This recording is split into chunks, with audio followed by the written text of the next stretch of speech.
new LinkedIn Hiring Pro can't undo your last hire, the no-show. Who set you back because they didn't show up on day one, or day two, or ever again. And now your product launch is delayed because you're talking to alien abduction podcasters to track them down.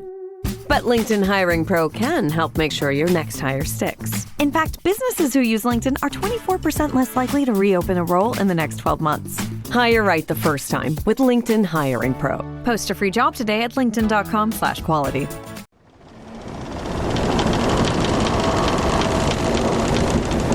La vieja lancha descansaba sobre su quilla en el limo de la ría, impúdica, dejando ver sus cuadernas. Con el codaste apuntando al sol y la roda enterrada en el lodo, su aspecto esquelético llamaba la atención de los muchos curiosos y paseantes que cruzaban el puente a diario. Todos conjeturaban sobre su pasado, y las historias en torno a su presencia allí llegaban a ser de lo más inverosímiles. Para la imaginación de los niños, aquella embarcación podía ser muchas cosas a la vez. Un día era el bote de algún pirata que, despistado, se dejó caer por el pueblo tuerto con su pata de palo, pero al siguiente no era más que una vieja motora abandonada por cualquier pescador. Los ancianos se echaban en cara a verla abandonado. Sin embargo, nadie reconocía su propiedad. Estudiosos, personas preparadas con alta formación académica, se habían acercado a ella con la determinación de averiguar su origen, aunque nunca se hubiesen dado a conocer los resultados de sus investigaciones. Todo era misterio y elucubración. Un día en el que la bajamar volvía a dejar al descubierto los restos, un forastero con semblante serio, de aspecto iracundo, se había plantado frente a ellos. Calzaba botas altas de goma que se le hundían hasta el empeine. Cruzado de brazos observaba el armazón con la mirada fija y el ceño fruncido. Musitaba.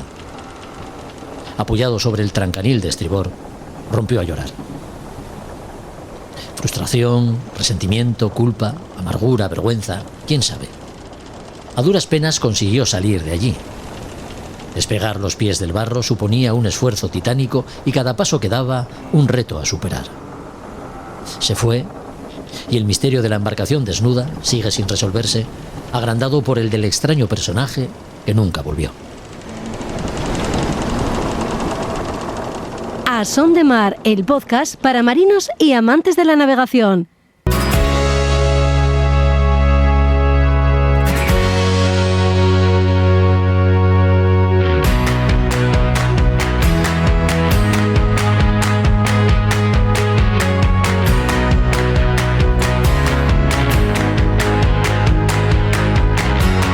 Hola a todos, ¿qué tal? Bienvenidos a otro podcast de A Son de Mar. En el capítulo de hoy, aventura y deporte. 6 años para dar la vuelta al mundo es lo que han invertido los protagonistas de este episodio. Han regresado hace tan solo unos días, seguro que transformados por haber vivido en primera persona las vivencias y sensaciones que solo experimentan quienes deciden soltar amarras y hacerse a la mar con el convencimiento de que circunnavegar el planeta es mucho más que navegarlo. También es entrar en contacto con otras comunidades y con un medio natural que, no por hostil en ocasiones, deja de ser un atractivo irresistible para cualquier navegante. Iván Agaitán y Carlos Valero, a bordo del Craid, han llevado a la práctica un proyecto de vida que les venía rondando la cabeza con demasiada insistencia como para dejarlo pasar. Navegaron por los grandes océanos, conocieron islas, fondearon en playas y recalaron en puertos de muy diversa tipología. Lo sintieron todo, la fascinación de momentos inolvidables y el miedo a veces en situaciones que también se vuelven difíciles de olvidar. Con ellos charlamos. Aunque te advierto de algo, el sonido por momentos es ciertamente mejorable, pero es tan interesante lo que cuentan que bien merece la pena escuchar toda la conversación que hemos mantenido con ellos. Otra cita a la que no hemos querido dejar de prestar atención es la de la Armada Cup. El día 18 de julio, Plymouth, en el sur de Inglaterra, es el enclave del que saldrán rumbo a San Sebastián los barcos participantes en esta regata que no se celebraba desde hace 30 años. 2 ciudades hermanadas que vuelven a recuperar esta travesía oceánica y de la que hablamos con Marta Lizárraga y Chema García, responsables de la regata, miembros del Real Club Marítimo de San Sebastián. Libros náuticos, los que encontramos en Librería Robinson de la mano de Juan Melgar y otro Juan, Meredith, que vuelve a visitarnos a la caña de su espacio con nombre propio para recordarnos quién fue Simone Bianchetti, el atormentado navegante solitario italiano que nos dejó demasiado pronto y que con él completamos los contenidos de hoy, que por cierto, ya empezamos.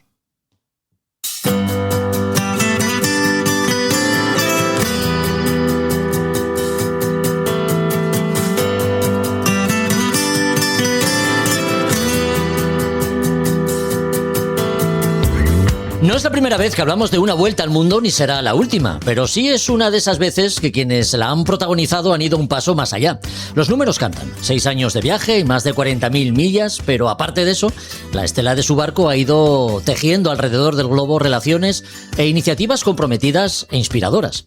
La navegación a vela en un proyecto como es una vuelta al mundo, con todo lo que ello implica, y el compromiso adquirido por Ivana y Carlos con la sostenibilidad del medio marino y las pequeñas comunidades costeras que fueron conociendo, han hecho de la aventura del velero Krait, que seguro que muchos de vosotros seguisteis por redes sociales, algo que trasciende la ya de por sí compleja circunnavegación del planeta.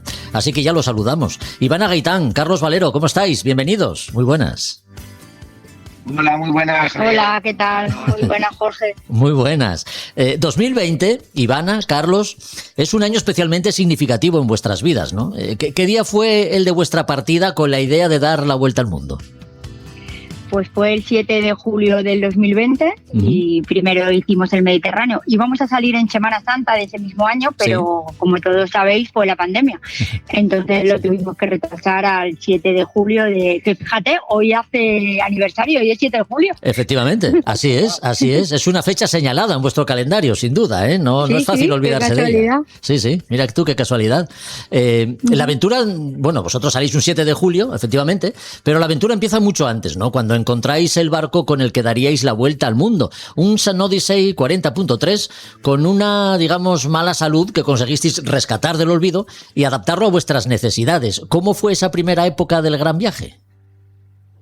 Bueno, pues esa época fue larga. Fueron por lo menos 3 años preparando el barco y probándolo y navegándolo por el Mediterráneo para ver realmente lo que iba pidiendo el barco, lo que necesitaba.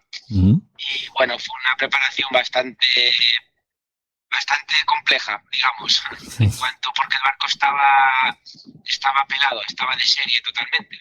Entonces, pues hubo que preparar muchas cosas, desde pues, todo lo que conlleva un viaje así, desde energía, potabilizadora, motor, todo, aparejo.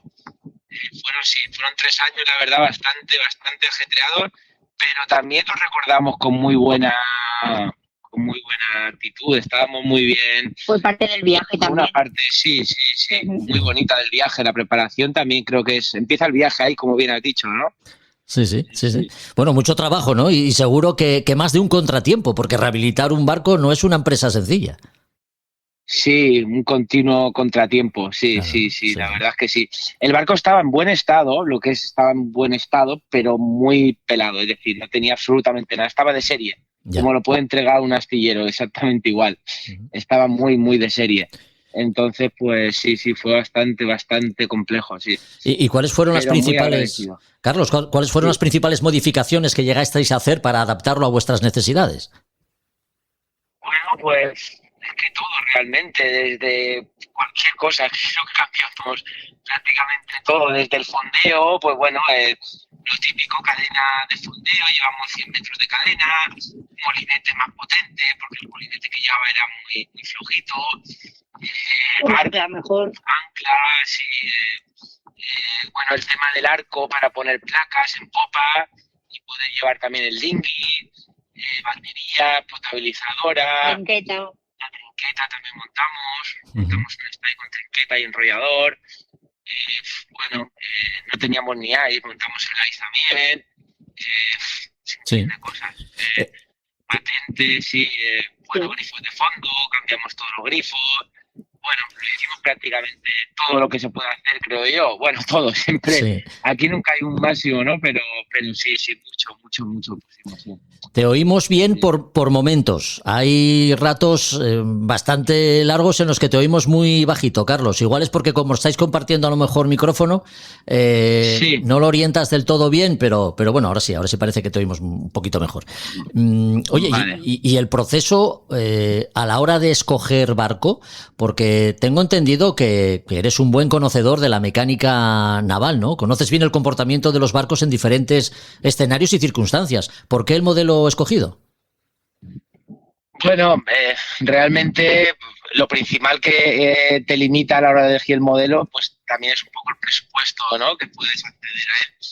Y bueno, una de las cosas que yo miraba mucho era el tema del motor también, que tuviese un motor pues medianamente sano o sano del todo y un motor pues que no diese problemas, ¿no? Como es este caso. Y luego que lo que es el casco pues estuviese entero y bueno, el tema de la bañera, para nosotros era una cosa importante, ¿no? Que tuviese una bañera bastante cómoda. Que luego por otro lado, bueno, como todos sabemos, pues una bañera cómoda como es esta, sacrifica a la hora de navegar, ¿no? No es tan cómoda o segura como una bañera central, pero al final, claro, por mucho que navegues, la gran parte del tiempo estás fondeado en la bañera, haces vida ahí. Entonces, bueno, mi decisión fue esta, nuestra decisión de un tipo de bañera así, y luego pues por eslora no queríamos pasar de los 12 metros. Eso fue un poco lo que cerró el abanico de búsqueda sobre este barco. Dar una vuelta al mundo sin tener los conocimientos adecuados ni experiencia es como mínimo arriesgado, ¿no? ¿Qué bagaje teníais vosotros ya respecto a la navegación a vela antes de partir? Bueno, pues nada, la experiencia que teníamos era por el Mediterráneo realmente. Lo que es navegación oceánica habíamos hecho nada, no teníamos.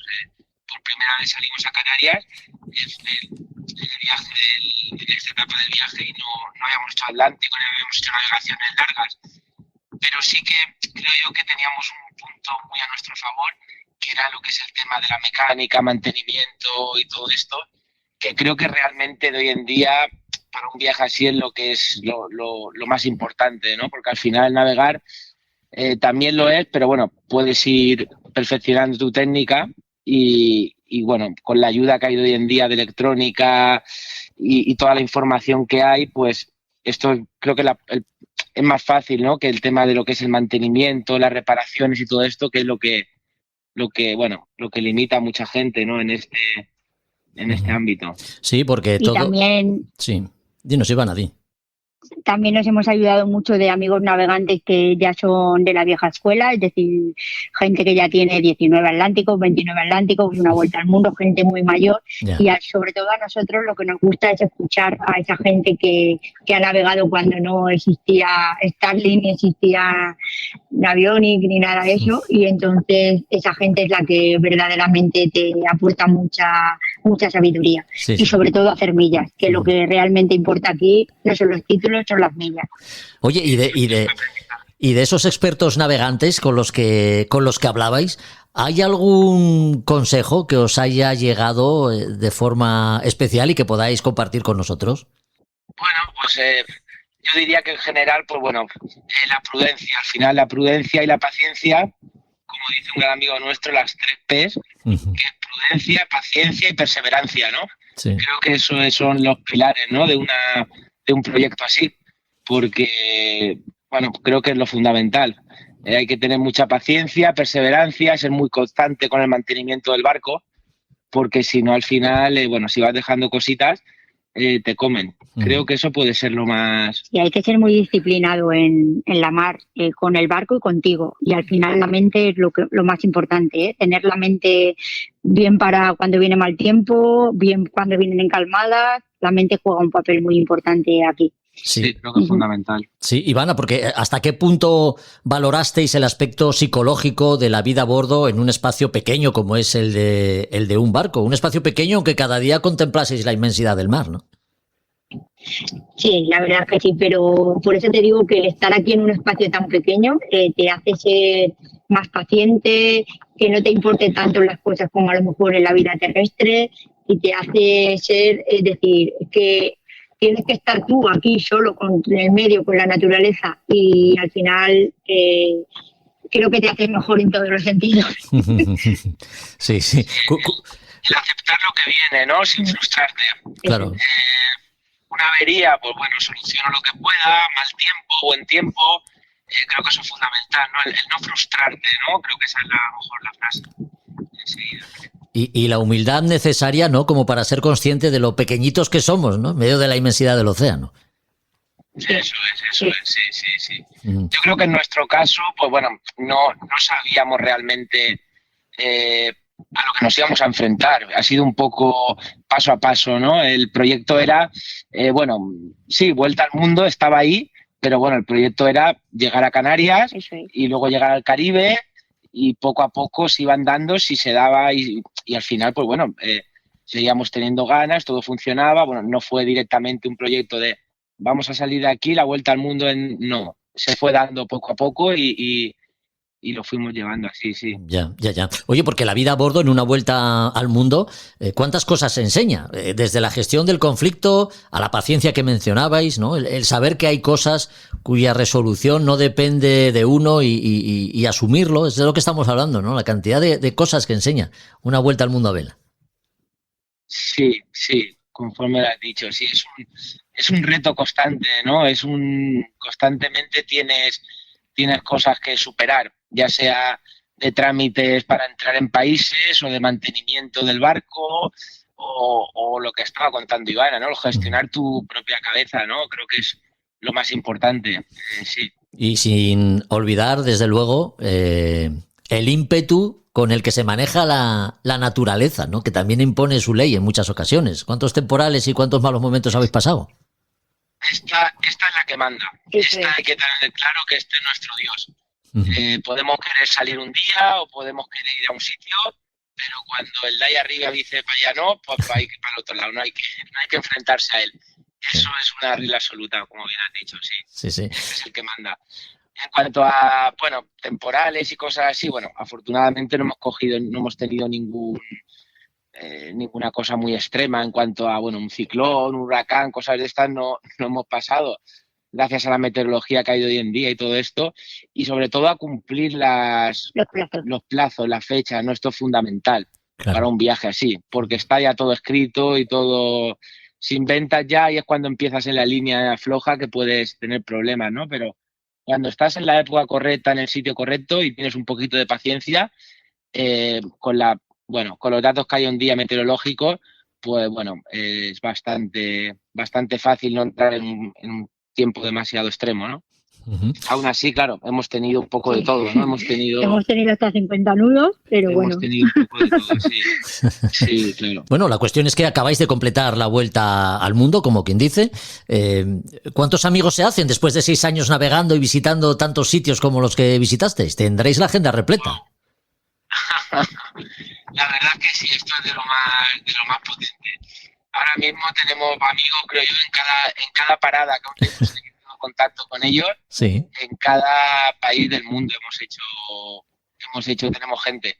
Es lo que decimos, que para nuestra próxima vuelta al mundo tenemos ya registros en cada sitio. Sí, para visitar. Esto, la verdad, es uno de los grandes, para mí es uno de los grandes beneficios virtudes del viaje y del tema de redes sociales y todo esto, que bueno, que se hace mucha comunidad y es muy fácil contactar con gente y siempre cuando llegas a un sitio hay alguien ya esperándote que ha de hablar de ti, te conoce y bueno, y hay mucha comunidad. Qué bien. Bueno, pues desgranando el viaje casi etapa a etapa, ya nos habíais dicho, el viaje se inicia en Grecia. El Mediterráneo no es un mar ajeno para vosotros, ni mucho menos. Los que somos del Cantábrico sabemos que es un mar impredecible a veces, ¿no? Y aunque navegabais en casa, ¿ya os depararon las primeras etapas algunas sorpresas? Sí. Pero como bien dices, es nuestro mar, ¿no? El Mediterráneo es donde aprendimos a navegar ya de jóvenes.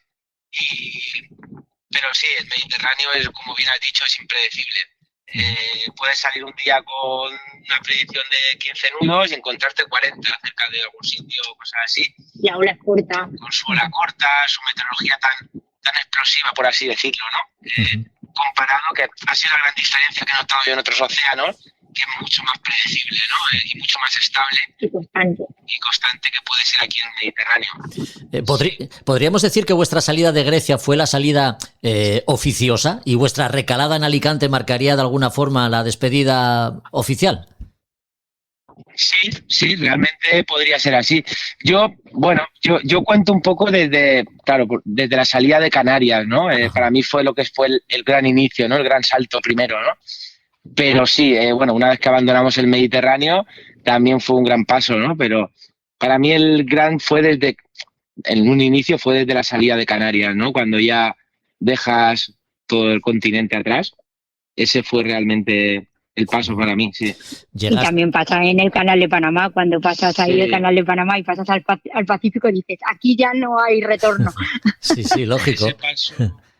Sí. Ese paso es heavy también, es el lado oscuro, ¿no? Cuando estás ahí dices, mira qué cerca estoy, ¿no? Del Pacífico, pero qué lejos estoy por otro lado, ¿no? Una vez que salte aquí ya es ir para adelante, siempre hacia el oeste. Así es. Es un paso, sí. Antes de cruzar el estrecho de Panamá, tuvisteis que cruzar el Atlántico, ¿no? ¿Era la primera vez que navegabais en aguas atlánticas? Sí, sí, esta fue nuestra primera vez. Hicimos recalada en Cabo Verde y de Cabo Verde ya cruzamos. Y la verdad es que lo recordamos como una travesía idílica. Sí, sí. Fue una travesía, fue nuestra primera, pero fue una travesía espectacular. Ya. Muy buena, muy buena. Cruzamos con 2 amigos más, llevamos a una pareja de amigos, bueno, no son pareja entre ellos, pero a una mujer y un amigo. Y la verdad es que fue todo genial en cuanto a meteo, convivencia en el barco, fue todo muy, muy, muy, muy bueno. Quizá esa fue también el detonante, ¿no? Para decir, continuamos, ¿no? Si hubiésemos tenido ahí al principio un poco, pues bueno, no sé, hubiese sido diferente. Puede que sí o puede que no, pero esta la verdad es que fue idílica, la recordamos como una de las mejores, sí. Qué bueno. El Caribe es el lugar, ¿no?, que muchos escogen pues para recalar una vez cruzan el Atlántico. Tal vez vosotros lo hayáis visitado de manera diferente a como lo hacen la mayoría de los navegantes, porque teníais otras inquietudes en este viaje. Entrar en contacto estrecho con las comunidades locales era una de ellas. ¿Desde el principio del viaje lo pusisteis ya en práctica? Sí. Lo que queríamos era, pues bueno, empaparnos un poco de las culturas, de los sitios donde parábamos y de un poco la vida, no ir a los sitios más masificados. Bueno, intentar empaparnos un poco de esto, ¿no? De la vida autóctona de los sitios. Esto fue un poco a la máxima. Sí. El Caribe, bueno, cada vez está más saturado, cada vez hay más barcos, pero aún así sigue siendo un sitio muy equilibrado, ¿no? En cuanto a, como decimos, hay playa, cocotero y primer mundo. y cajero, también por así decirlo, ¿no? Quiero decir, tienes un poco de todo, tienes supermercado, pero también tienes un poco la vida, sí, De primer mundo. Es un poco equilibrado, sí. Sí. Sí. En este aspecto que comentamos, el de entrar en contacto con las comunidades locales, Ivana tuvo ahí una responsabilidad importante, ¿no, Ivana? Eso te digo fatal, Jorge. Sí, Digo que madera común. tuviste una buena responsabilidad a la hora de entrar en contacto con las comunidades locales. Sí. Fundamental. Ella es la parte social más que nada. Yo soy un poco más introvertido, pero ella le ha encargado un poco de hacer ese primer paso y de hacer el trabajo antes de llegar, ¿no? De contactar, de intentar, sí. Son muchas las iniciativas que pusisteis en práctica, desde talleres de educación ambiental a talleres de artesanía local. Allí donde estuvisteis, dejasteis de alguna forma una huella importante, ¿no?, en las comunidades locales. Sí, intentábamos siempre, pues, como hemos hablado, ¿no? Involucrarnos en la comunidad, ¿no? Sí. Realmente el paso la parte más fuerte de este punto, ¿no? Fue a partir de, yo diría que en San Blas, ¿no? En Panamá fue realmente el sitio donde empezamos a ver realmente la vida esta en la que, bueno, prácticamente el dinero no cuenta, ¿no? Claro. Es otra cosa. A partir de ahí, y luego el Pacífico, ¿no? Eso fue el sitio más auténtico, ¿no? Por así decirlo, más real en ese sentido, sí. Ya. Bueno, contacto estrecho, como decimos, el que tuvisteis con las comunidades locales. ¿Y cómo de estrecha es la relación que se establece con la naturaleza? ¿Algún encuentro fortuito o no tan fortuito, diría yo, con algún animal marino? ¿Da buena cuenta de cómo llega a establecerse ese contacto íntimo, de alguna forma, con la naturaleza, ¿no? Y bueno, en Vanuatu estuvimos haciendo snorkel con manatíes. Qué bueno. En el arrecife. Nos vino una familia, eran los padres y los 2 hijos, bueno, eso creemos. Y la verdad es que en los arrecifes del Reino de Tonga, de Fiji, de Vanuatu, hemos visto cosas increíbles. O bueno, también en Indonesia con el tiburón ballena. son cosas espectaculares, es que es increíble. Sí, cuando uno está en el sofá de su casa viendo un documental de National Geographic, bueno, pues se puede hacer una idea, ¿no?, de la riqueza natural del planeta y lo importante que es protegerla. Pero imagino que cuando uno entra en contacto directo con animales salvajes, eso ya tiene que ser la bomba, ¿no? Es muy, muy potente, sí, porque no es Claro, en muchos sitios están, pues bueno, las típicas excursiones, ¿no?, que te lleva un barco a un sitio para ver lo que sea, ballenas, tiburones, y eso, bueno, es real, ¿no?, porque los animales están ahí en su hábitat, pero están ahí viciados, ¿no?, para el turista, para verlo. Pero la verdad que hemos tenido casos en los que, te tienen que aceptar los animales, ¿no? Por ejemplo, en Tonga era la época de las ballenas, que iban ahí, bueno, a educar, ¿no?, a enseñar a sus crías y todo esto, y había muchos grupos de ballenas. Sí. Y notábamos que, bueno, nos acercábamos a ellas, parábamos el dinghy bastante antes, nos tirábamos al agua y habían algunos grupos que te aceptaban y otros no. Directamente dando saletazos se iban, y habían otros que le causabas curiosidad y te rodeaban, ¿no? Se quedaban cerca tuya, porque ellos querían, ¿no? No porque nadie se lo había impuesto, ¿no? Qué bueno. Y esto la verdad es que fue lo más auténtico, sí. Y cómo suenan las ballenas cuando estás en el cray, las tienes alrededor de ti, y el sonido que emiten es increíble desde el barco, están ahí al lado tuyo. Qué bueno. Buah, Sí. es algo impresionante. Qué bueno. Muy potente. Bueno, ya sabemos, ¿no? Una vuelta al mundo, pues, y además de 6 años, da para mucho, ¿no? Amaneceres y atardeceres de ensueño, pero también para algún susto y días de no pegar ojo. ¿Qué os pasó en Galápagos? Bueno, en cuanto a susto, bueno, hemos tenido un poco de todo, pues rotura de, por ejemplo, recuerdo una noche de las feas, romperse el piloto, ¿no? Dejar de funcionar el piloto automático. Como suele pasar, pues bueno, en un momento bastante crítico, con mucho viento, Llegando mucha a la ola, barrera de coral. llegando a Australia, a la barrera de coral, y bueno, fue una de las noches, como bien dices, pues de estas de no pegar ojo, porque bueno, hasta que no se pudo reparar el piloto y todo esto, pues pasamos un rato bastante, porque además con el mar de popa, tan compuesto, bueno, una noche negra de esta cerrada totalmente. Fue una de las que recuerdo así un poco más, sí, Más estresantes. más Ujú. tensa, sí. Sí. Oye, Y luego las autoridades, todos los temas de autoridades en todos los países. Eso es otro tema, sí, otro tema bien complejo. los papeleos, ¿eh? Burocrático. Los papeleos y la Sí. burocracia. Ujú. Sí. Sí. Oye, Hay algunos sitios que son muy complejos, sí. Ivana, sabemos que asumiste el rol de excelente cocinera haciendo uso de los productos locales con los que elaborar platos típicos de los lugares que visitabais, ¿no? ¿Esto fue así? Sí, nos hemos hecho expertos cocineros los dos, Qué bueno. Yo más porque me gusta mucho la cocina, Sí. pero al final hemos aprendido a hacer pan de masa madre, bueno, infinidad de recetas. Y lo que más era cuando, sobre todo en las islas más donde no hay tanto turismo, como el Reino de Tonga, Vanuatu, las Yasawa en Fiji, cuando haces comida y se las bajas a los lugareños y están encantados de comer tu comida y ellos luego te ofrecen a ti. La verdad es que eso es algo que se te queda en el corazón y bajas la olla y están ahí todos los niños esperando con su platito para un plato a lo mejor de macarrones o de paella o de lo que sea. Sí, qué bien. Hablando de océanos, el Pacífico y el Índico, digamos que son dos océanos que desde la península nos parecen exóticos, ¿no? Con islas paradisíacas y poblaciones locales amables y hospitalarias. ¿Ibais con alguna idea preconcebida, con información de primera mano de otros navegantes? Bueno, idea preconcebida, pues como puede tener cualquiera, ¿no? Ya. Lo que ha visto, como bien has dicho, en documentales y cosas así, siempre tienes algo.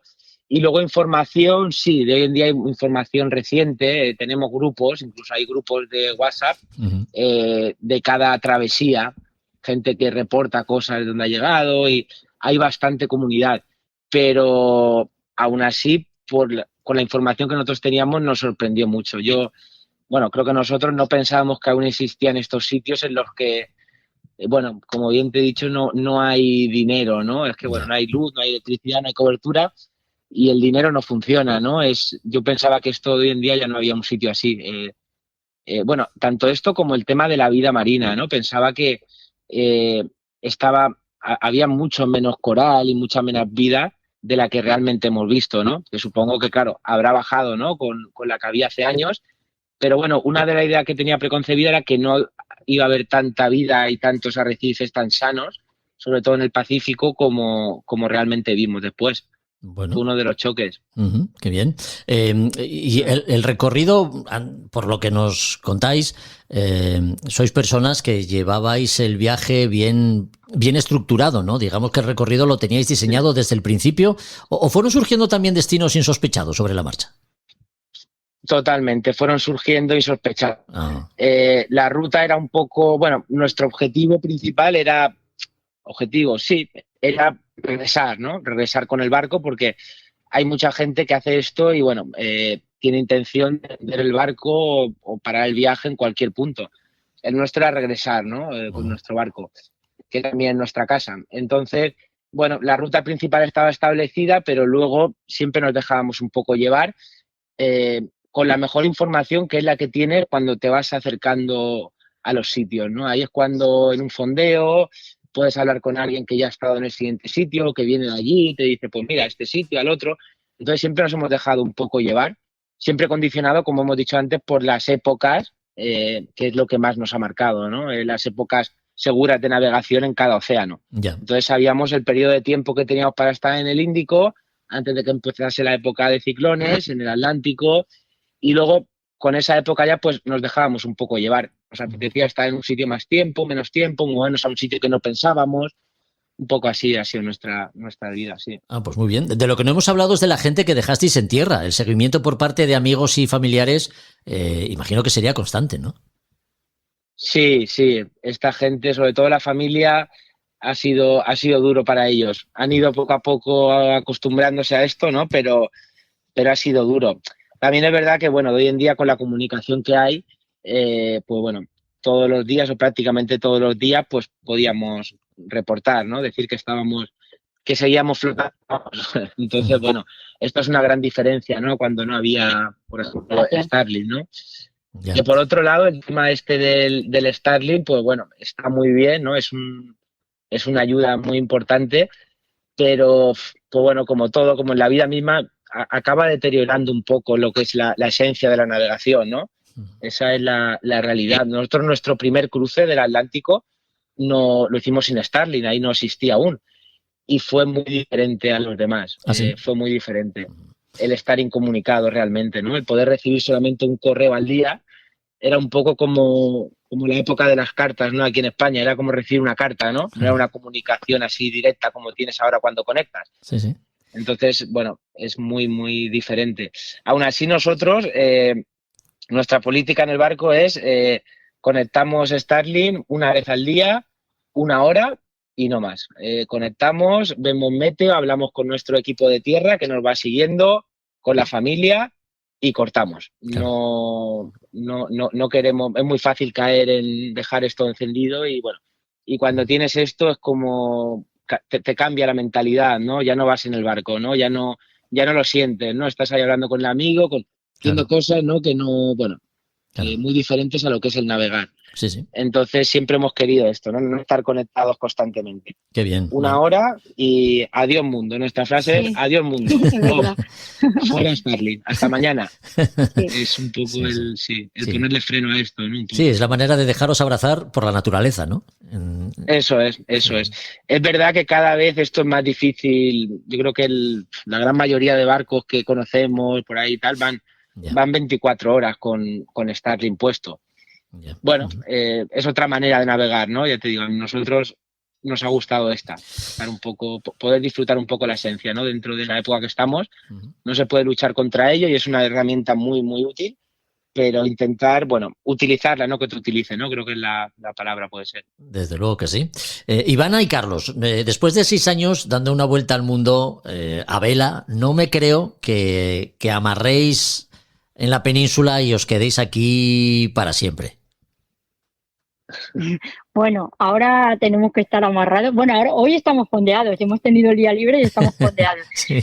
Pero ahora sí que tenemos que estar unos añitos aquí, porque hay que trabajar, hay que volver a llenar la hucha, como digo yo, pero seguramente vamos a volver a salir porque la mar nos tira y la mar es que nos da tiempo y libertad, que es lo que no te da la tierra. Entonces, al final volverá alguna aventura. No sé por dónde tiraremos, pero seguro que sí. Bueno, pues Sí. la vida hay que vivirla y sentir la vida en grado sumo. Una forma de hacerlo es lo que habéis hecho vosotros, ¿no? Dar la vuelta al mundo, estar en contacto pleno con la naturaleza, con otras comunidades ajenas a nuestro mundo, a nuestra vida cotidiana, y eso entiendo que es un enriquecimiento personal que lógicamente os acompañará para siempre, ¿no? Sí, la verdad es que nos ha marcado, te cambia los valores totalmente, lo que realmente te hace falta, lo que no, te cambia mucho los valores que tienes en la vida, sí. Claro. Sí. Bueno, pues Ivana, Carlos, ha sido un verdadero placer haber charlado con vosotros estos minutos. Gracias por lo que habéis hecho, porque gracias a lo que habéis hecho podéis contar las cosas que contáis, ¿no?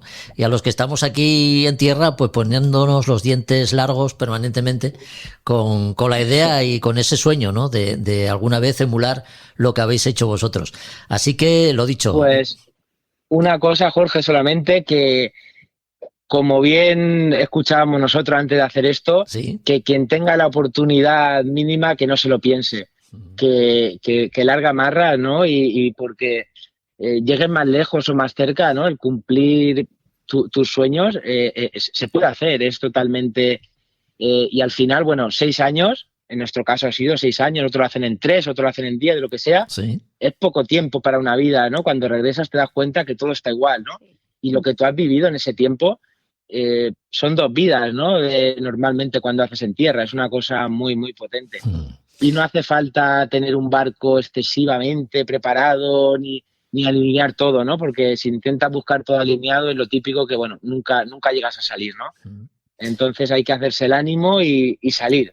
Eso es el consejo que diría a todo el que tenga esta inquietud, ¿no? Sí. Que no se lo piense demasiado. Sí, no hace falta dar la vuelta al mundo, quizá cruzar el Atlántico o lo que sea, pero Sí. hacerlo para probar, porque es verdad que si no lo pruebas, no Así sabes es. si te va a gustar o no te va a gustar. Eso es. Así eso es. Si con echarle 3 ingredientes al asunto, como pueden ser un poquito de sentido común, otro poco de paciencia y algo de humildad, con eso ya lo tenemos medianamente armado, ¿no? Como para hacernos adelante. Así es. Así es, Jorge, sí. Así es. Bueno, pues Ivana, Carlos, un abrazo muy fuerte. Cuidaros. Muchas gracias. Muchas gracias. Un Muchas saludo. gracias, un saludo.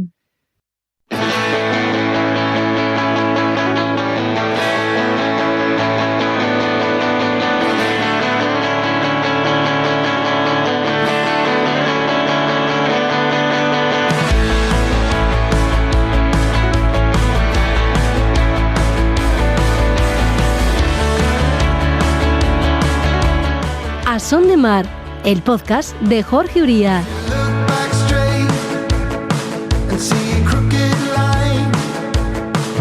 Don't you worry, love. Give it a little time.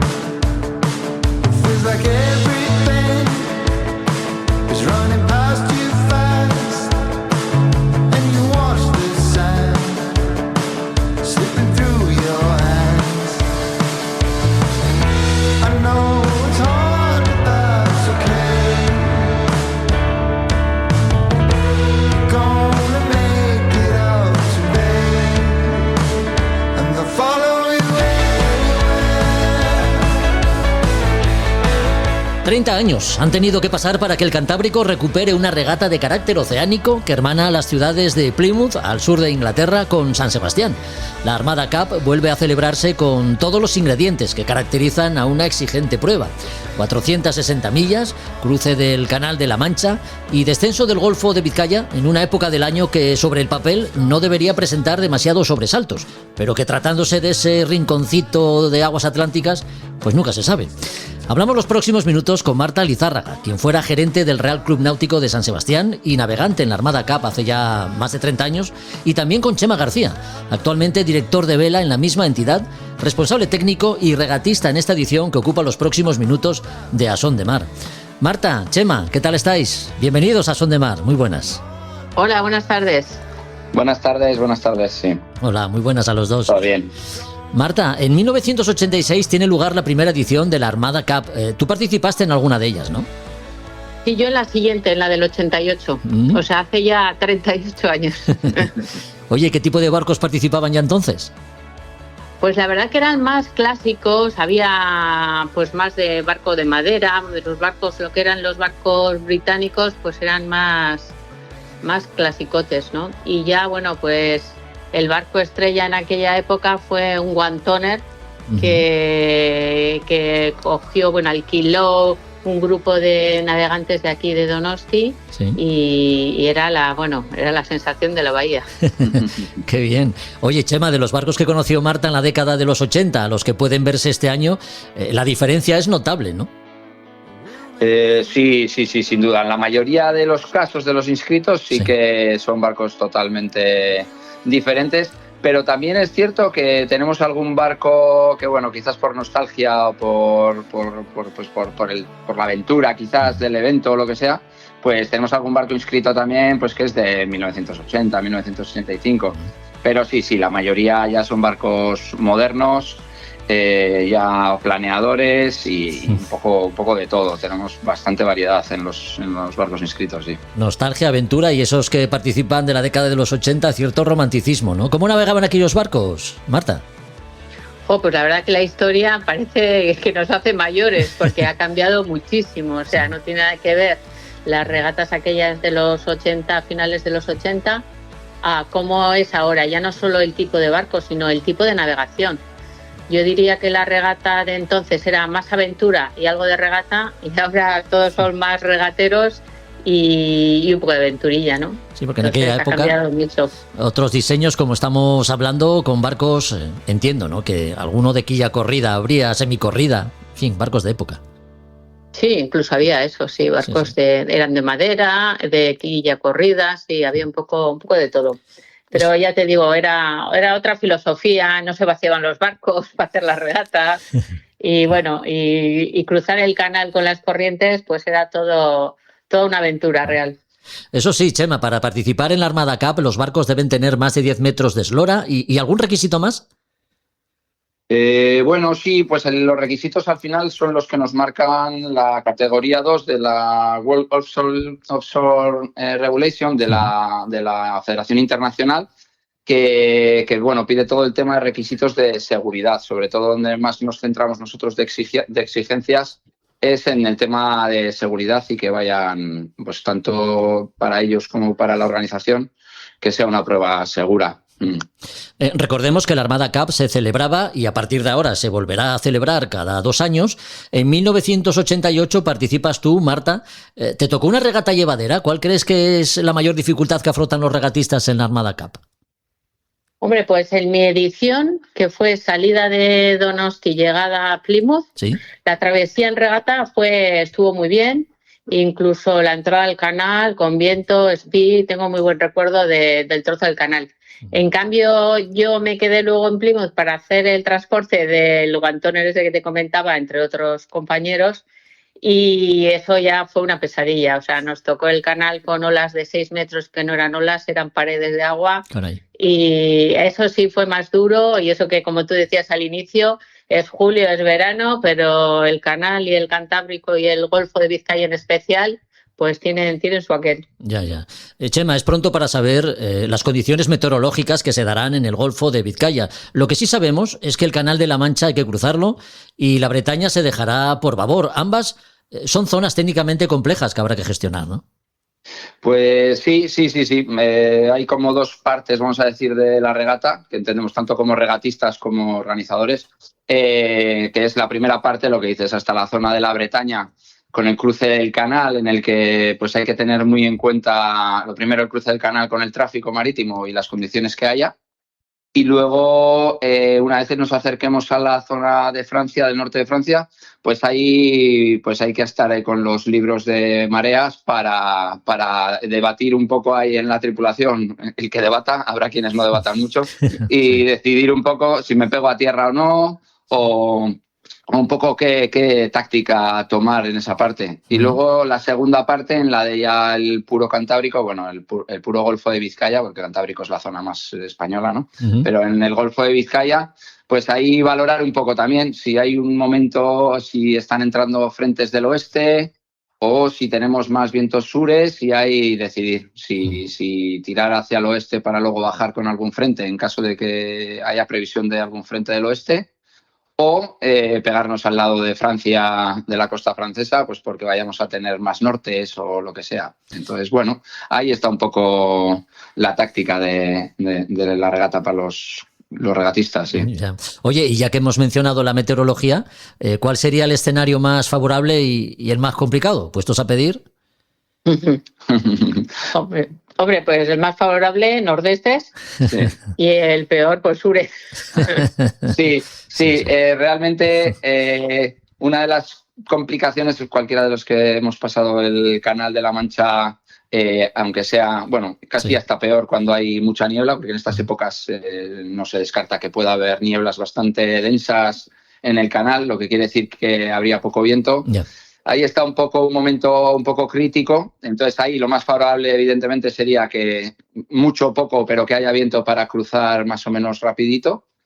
Y luego eso, si tuviésemos, como dice Marta, pues eso, ya sea un frente del noroeste o del oeste, pues para bajar ahí con vientos portantes y hacerlos rápidos, porque es verdad que con vientos sures, además de bajar de cenida, probablemente tampoco se alarguen en el tiempo, con lo que... Bueno, pues la cosa se complica un poquito técnicamente, pero bueno, que para navegar y para regatear, pues es una gozada, porque al final todos los tripulantes y los armadores hacemos esta regata para navegar y disfrutar. O sea que pues lo que tenga que ser, lo gestionaremos. O sea que... Lo importante, como dice Chema, es que haya viento, que pegue donde quiera, pero que haya viento. Claro, Hubo una edición en el año 90 que tocó, una de las noches que estaban entrando barcos, tocó una galernilla de las de antes. Caray. Y la verdad que lo vieron duro justo en el final, en las últimas millas de llegada aquí a Donosti. Sí, una galerna ya son palabras mayores, ¿eh? Ya no es un mal tiempo, es un poquito más. Sí. Marta, el conocimiento técnico y el saber competir siempre es condición imprescindible para cubrir con solvencia cualquier recorrido de regata, ¿no? Sin embargo, cuando hablamos de una prueba como esta, de carácter oceánico, para quienes, porque entiendo que será así, para quienes estén más familiarizados con las regatas de club, Barlovento, Sotavento y alguna costera, por ejemplo, ¿cómo afrontar este tipo de regatas? ¿Hay que cambiar de chip de alguna manera? Hombre, sí que hay que cambiar de chip, porque la parte principal se extiende en el tiempo. Un Barlovento, Sotavento, pues como mucho puede ser 2 horas, 3, como mucho, y a full. Entonces, lo que es en una regata de largo, de oceánica o de travesía larga, pues hay que medirse, hay que tomarse en serio las guardias, hacer guardias mañana, tarde y noche y reservarse porque la regata es larga, entre comillas. Entonces, no es como una costera, como tú dices, o Barlovento, Sotavento, que bueno, lo das todo y ya está. Ya. Y a la ducha y a poner una caña. Chema, tú participas en esta edición, imagino que con todas las ganas del mundo, ¿no? Sí, participo en esta edición. Además, lo que dice Marta un poco del cambio de chip, yo además voy en un barco con el que ya he navegado bastante, con Santi Orlando, que es el armador, es el krill, bueno, es el RM 1270, y bueno, hemos navegado bastante. En definitiva, lo que te digo es esto, que he navegado siempre en tripulaciones reducidas, y para esta regata hemos decidido ampliar un poco tripulación, un poco por tener en cuenta esto. Al final estamos compitiendo contra otros barcos que tienen tripulaciones de 5, de 6, de 7, incluso, bueno, hay un Contest 72 que creo que debe traer como 12 o 14 regatistas. Y al final, si de verdad quieres competir, la gestión del descanso, la gestión del trabajo, la alimentación, todo esto habría mucha diferencia de tener 4 manos o tener 10, ¿no? Entonces, hemos optado por esta opción de ir con más tripulación, pues para hacer una regata en condiciones de pelearla.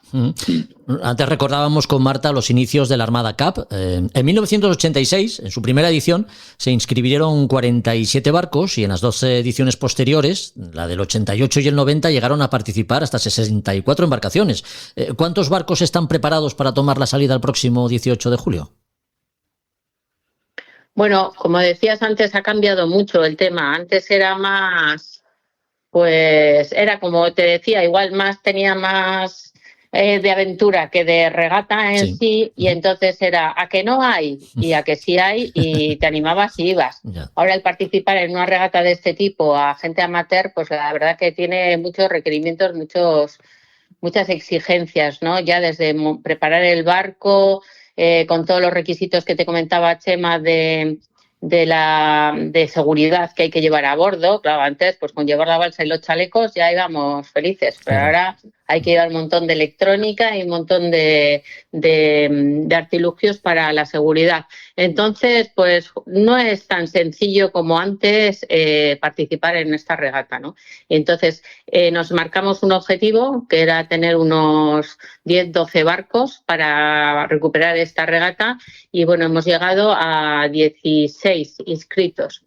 Entonces, como yo decía, en lo que ya el primer éxito es cruzar la línea de salida, que eso no lo ve nadie, ¿no? Parece que es como los montañeros, ya he llegado a la cima y ya está, no, pues ahora hay que bajar. Ya. Pues esto es igual, no vale es que no es cruzar la línea de llegada, primero hay que llegar a la de salida. Este año la salida es en Plymouth, recordemos, cada 2 años. En 2028 la salida será en San Sebastián, es decir, que son salidas alternas, ¿no? Eso es, Ya. sí.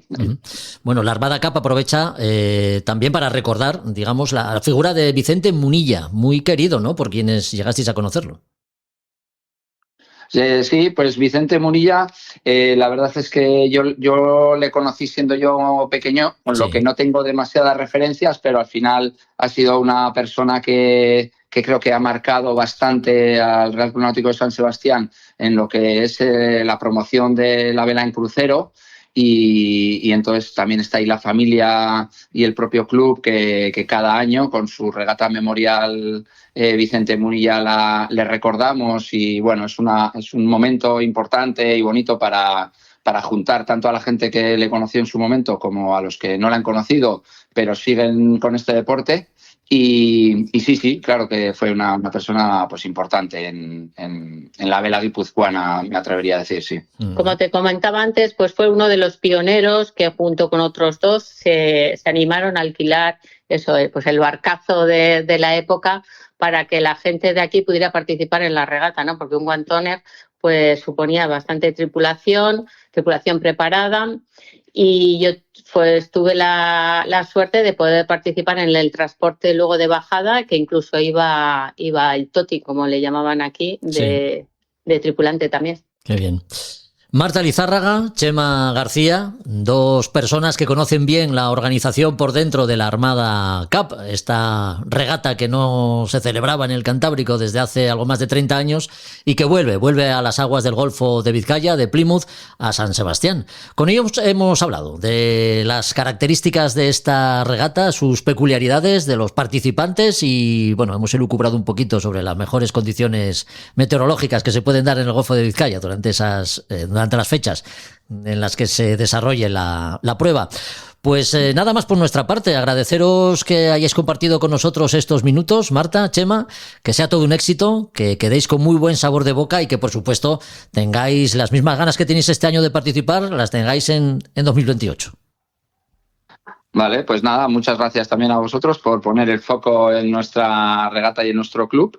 Y nada, nos seguimos hablando cuando os parezca. Sí, a la vuelta. Pues sí, muchas gracias. A la vuelta hablamos porque así hacemos balance. Un abrazo, muchas gracias. Muy bien, un abrazo. Gracias.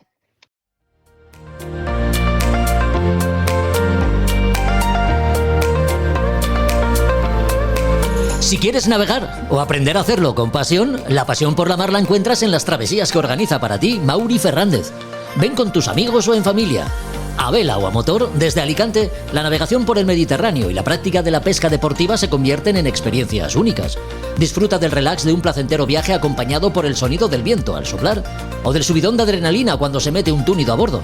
Infórmate en Instagram, Mauri Sailor Spain, o en el teléfono 657 800 127. Reserva tu plaza. Mauri Sailor Spain, pasión por la mar. A Son de Mar, la náutica en un podcast.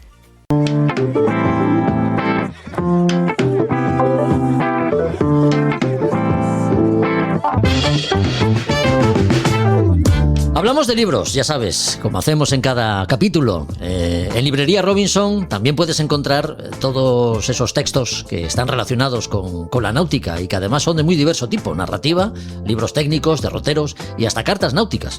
El título de hoy, Yo Sailor. Juan Melgar, ¿cómo estás? Bienvenido una vez más a Son de Mar. Hola Jorge, encantado de estar aquí de nuevo, un placer como siempre. Yo Sailor, un libro que, Juan, digamos que en su título encierra alguna de sus intenciones ya, ¿eh? Pues sí, efectivamente, ya todos nuestros amigos, oyentes, lectores que nos siguen y que muchos de ellos, como bien sabes, son apasionados de la vela, sí. Y estarán ya o a bordo de sus barcos o a punto de irse a navegar. Uh-huh. Bueno, pues este libro viene para dar consejos y para enseñarnos y para ayudarnos a repasar algunas cosas a todos los que nos gusta la vela. Es un libro bilingüe, ¿no? Español e inglés para tripulaciones, no sé cómo calificarlas, multinacionales, sí. Quizá. Sí. Efectivamente. Igual algunos oyentes recuerdan que comentamos en su momento otro libro del mismo autor. Sí. Que se llama Fichas de navegación a vela, y este sigue un poco el mismo tipo de libro con diferentes cosas, más ampliado, y trae esa novedad que es una versión bilingüe. Entonces, en una página viene la versión española y en su contraparte está la versión inglesa con lo mismo. Entonces, este libro entonces nos tiene como si dijéramos una doble función, no solo enseñarnos lo que nos enseña, y además un poco aprendemos también a dominar esos términos y esas palabras y ese vocabulario en inglés, porque mucha gente no solo navega por nuestras aguas, sino que la gente también se va afuera, se va con tripulaciones a veces multinacionales, o navega fuera de España, o con gente de otros países, o tiene de repente un amigo, o un lo que sea, o conocidos, o que son extranjeros, o que no dominan el español, y con esto pues les puede ser de gran utilidad. Totalmente, sí, porque además la complejidad del lenguaje náutico, Juan, hace que resulte importante su manejo también en inglés, ¿no? Porque uno nunca sabe cuándo tendrá que reportar por radio, qué sé yo, una avería, por ejemplo.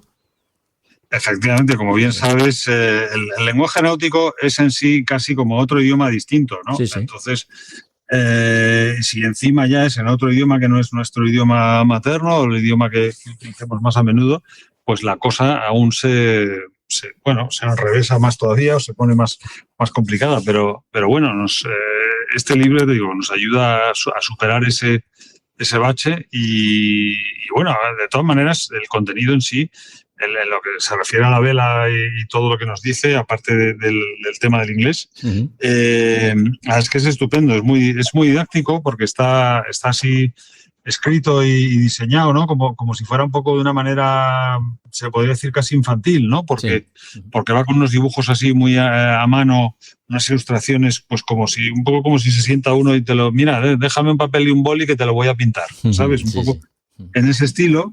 Y desenfadado, o sea, que lo cual lo hace que sea un libro un poco como que no impone, ¿no?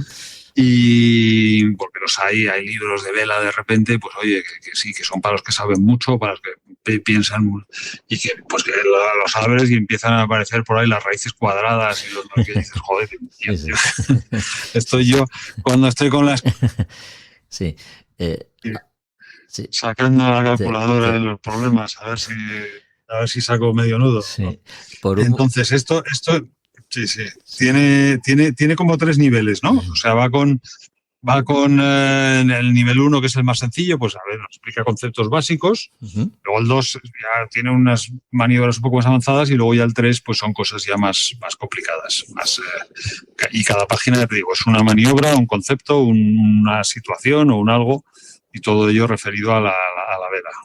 Joe Saylor sigue, por tanto, la senda, como nos has comentado, de fichas de navegación a vela. El anterior título con el que su autor, Israel Cabrera, pues ya se hizo un nombre, ¿no?, en el panorama editorial. Sí, la verdad es que sí. La verdad es que el de fichas de navegación a vela se ha vendido muy bien y ha tenido una aceptación muy buena. O sea, toda la gente que se lo ha llevado y lo ha comprado, la verdad es que se han quedado encantados. Y con este, vamos, yo... por ahora, desde luego, la aceptación también está siendo igual de buena, y eso es más amplio, tiene algo más de contenido, y la verdad es que a mí lo que más me gusta de este libro, desde luego, es cómo se explica de bien en una sola página lo que es cada cosa, ¿no? Ya. Entonces eso está muy, muy conseguido, la verdad. Vamos, que llega incluso a explicar, digamos, conceptos un tanto complejos, porque todo lo que rodea a veces la navegación a vela sí que tiene cierta complejidad, pero con un lenguaje muy, muy básico, muy llevadero, básico, muy ¿no?, sencillo. muy cercano. Sí, exacto. Sí. Muy bien, muy bien. Bueno, pues ya decimos, Israel Cabrera, autor de fichas de navegación a vela, pues lo ha vuelto a hacer, ¿no?, con este título, Joe Saylor, un libro bilingüe, escrito en español y en inglés, lo cual siempre está bien, ya decimos, llevarlo a bordo por si estamos navegando por esos mundos de Dios y por lo que sea. No manejamos del todo bien el inglés, pues tenerlo a mano para reportar una avería, una rotura de algún elemento que llevemos en el barco, pues eso siempre nos puede sacar de algún problemilla. Para hacernos con este texto, con este título, Juan, o cualquiera de los que tengáis en librería Robinson, ¿cómo nos podemos poner en contacto con nosotros? Dinos, con vosotros. Pues mira, ya tenemos ejemplares ya en nuestra nueva ubicación, en Julián Romea 3, en Madrid, que como ya hemos ido comentando en muchos otros programas, nos hemos trasladado y ya estamos en la nueva ubicación. Y todo aquel que quiera venir, aunque todavía nos quedan algunas ahí detallitos y cositas que tenemos que andar, o sea, no estamos ya en la configuración definitiva, como quien dice, todavía estamos recién votados. Pero bueno, estamos en pleno funcionamiento y con toda nuestra selección de títulos habituales. Y todo el que no pueda acercarse por aquí o no le apetezca estar a 40 grados ahora como estamos en Madrid, puede consultar nuestra web, que esa funciona todas las 24 horas del día, y ahí están todos nuestros títulos y se pueden ahí consultar. nauticarobinson.com, o si no, nos pueden llamar por teléfono o escribir un email o lo que les resulte más cómodo. Bueno, pues como somos lectores disciplinados, tomamos nota de todo lo que nos has dicho para eso, tener bien cerca cualquiera de los libros que manejáis en librería Robinson. Gracias por la compañía, Juan, una vez más, y te esperamos en el próximo podcast. Muchísimas gracias, Jorge. Un placer estar aquí como siempre.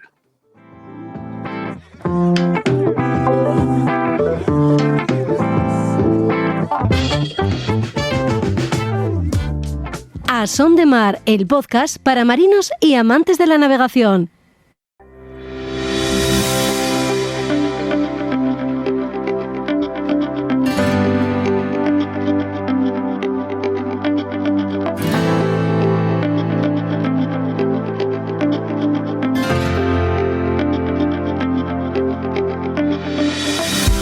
En el anterior podcast que dedicamos a nombres propios, el hombre llamado a ser nuestro protagonista se cayó del cartel. La sorpresiva noticia del fallecimiento de Charlie Daland ocupó los minutos que Juan Meredith dedica a los grandes navegantes que protagonizan algunas de las páginas más brillantes de la vela oceánica en solitario. Estamos en deuda con Simone Bianchetti, quien fuera un extraordinario hombre de mar, también nos dejó prematuramente, pero su legado y su memoria siguen presentes de alguna manera gracias a los recuerdos que guardan amigos como Juan Meredith. Así que, Juan, cuando quieras, háblanos de Simone Bianchetti. Venga, va. Bueno, Simone fue un hombre que sufrió. Simone vivió demasiado poco tiempo. Verás, Simone nació el mismo día que Joshua Slocum, un 20 de febrero del 68, era un año mayor que yo. Y Simone desde siempre quiso navegar y navegar a vela. Es un hombre atormentado. Yo cuando lo conocí Fue en el año 95 cuando corrimos la Mini Transat. Sí. Y mi recuerdo de Simone era de un tío que no lo estaba pasando bien. Simone ya venía de participar en una Box Challenge. Y esa vuelta al mundo con escalas, en solitario, y de pasarlo mal, realmente mal. Tenía un barco, un ultraligero, que no pudo más, que nada más salir de Charleston empezó a hacer agua, que hizo un descenso hasta Ciudad del Cabo, que digo bien, que fue un descenso a los abismos, y allí, después de intentar salir y aprovechar esos 5 días que les daban de margen, tuvo que volver. El barco era imposible. Acabó de aquella época malviviendo, con problemas, con deudas, con un desastre, y salió de allí gracias a amigos. Lo pasó fatal subiendo. Después fue cuando lo conocí yo. Uno de sus amigos de siempre, Kino Ricci, y su hermano, le prestaron un Mini Transat, que fue con el que lo conocí yo, y que después de una etapa en la que llegó un poquito más tarde que yo, luego hizo una excepcional segunda etapa en la que quedó quinto, y para un 12, creo recordar, un 10 en la general. Coincidimos en la Fígaro, entre medias. En ese año 96 participó en una All-Star en ese Atlántico por el norte, con un barco también prestado por la familia Ricci, que bueno, fue durísimo, y que para él siempre hablaba, ¿no?, del agotamiento de estar en tierra, de los problemas que tenía cuando estaba en tierra. En aquella Fígaro no demostró ser un gran regatista, lo que siempre demostró fue un grandísimo marino, un tío genial. Me lo pasé muy bien, estaba mucho más relajado. Participó en la Box Challenge, participó en la Vendée Globe. Hizo trampas como nos ha tocado hacer a muchos. Intentó adquirir un barco famoso, el antiguo Fleury Mission, que en ese momento Philippe Monet había intentado hacer la vuelta al mundo en solitario en ese camino imposible, al revés. Y que, bueno, le dijo que tenía un patrocinador cuando no era del todo cierto. ¿Quién no lo habrá hecho alguna vez, verdad? Ahí lo dejo. Murió demasiado joven. Murió un 20 y tantos de junio, un 28, creo que fue en el 2003. 30 y tantos años. Y fíjate, me recuerdo charlando con él que a él le encantaba Cecilia. Cecilia, esa cantante que tuvimos, que murió también muy joven, con 27 años. Te hablo desde Vigo. Mira, se murió volviendo desde Vigo a su casa, a Madrid. Y él le encantaba Cecilia, me lo decía siempre. Un marino de otra época. Han dicho de él que se equivocó en el siglo. Y yo creo que encaja muy bien en estos recuerdos de esa gente especial, diferente, que bueno, que le tocó. Un hombre con el corazón roto, que por cierto aconsejo, tiene un libro que habla de su vida, coescrito, pero luego tiene libros de poemas. Y un tío increíble, realmente increíble. Simone Bianchetti, una persona increíble, como nos dice Juan Meredith, un personaje muy especial y un gran marino, un gran navegante, que efectivamente a lo mejor no encajó en el tiempo que le tocó vivir, tal vez en otra época, ¿verdad? Con Joshua Slocum hubiese hecho unas buenas migas, desde luego que sí. Así es. Bueno, sí, Juan. Fíjate, perdóname, te digo, sí, mira, sí. Se casó, murió, se había casado hacía poco, todo el mundo se sorprendió mucho porque era un buen amante, eso sí te lo puedo decir, no porque a mí me haya tocado, sino porque lo hemos hablado alguna vez él y yo. Se casó y su mujer encontró una nota escrita por él, una poesía, después de muerto, en el que habla precisamente de esa necesidad de volver a la mar, ¿no? De esa mar que se lo daba todo. Pero perdóname que te corté, dime. No, increíble. Nada, ¿no? Habíamos llegado al final de la sección, te iba a despedir, pero no sin antes recordar a nuestros oyentes que en internet pueden encontrar un rinconcito de sabiduría náutica, mucha sapiencia hay en esa school que estás dirigiendo últimamente, Juan. ¿Cómo podemos llegar a ella? ¿Cómo tenemos acceso a la school?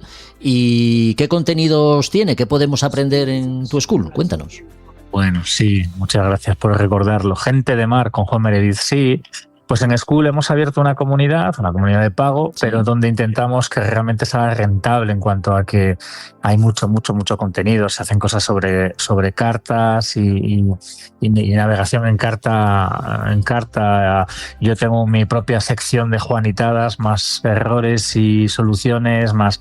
Bueno, lo cierto es que se va generando muchísima interacción. Hay gente que ha empezado ya a navegar con otros, buscamos soluciones, buscamos incluso descuentos en algunas empresas y es una forma también de continuar adelante, ¿no? Y de generar esa comunidad que siempre se prende. ¿Cómo se llega? Bueno, pues o bien buscando por School, o es mucho más fácil buscándome a mí, a Juan Meredith, en cualquier red social o en mi web, o me escriben directamente y yo les puedo pasar ese enlace si no lo han encontrado de otra forma. Es muy sencillo.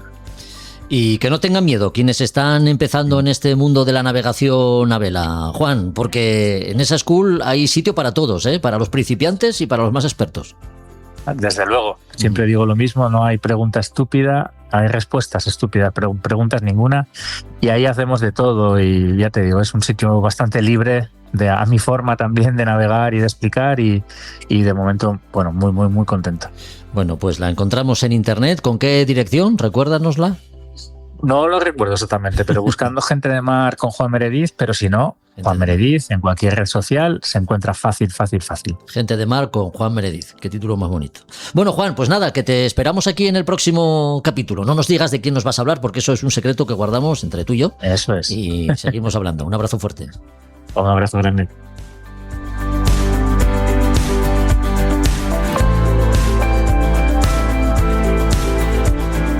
Bueno, pues hasta aquí otro episodio de A Son de Mar. Recuerda que volvemos muy pronto. 15 días pasan muy rápido y en 2 semanas estamos de vuelta con más contenido náutico y nuestras secciones habituales. Síguenos en Facebook e Instagram, en la web podcastasondemar.com y ahora también en YouTube. Hasta el próximo podcast. Adiós.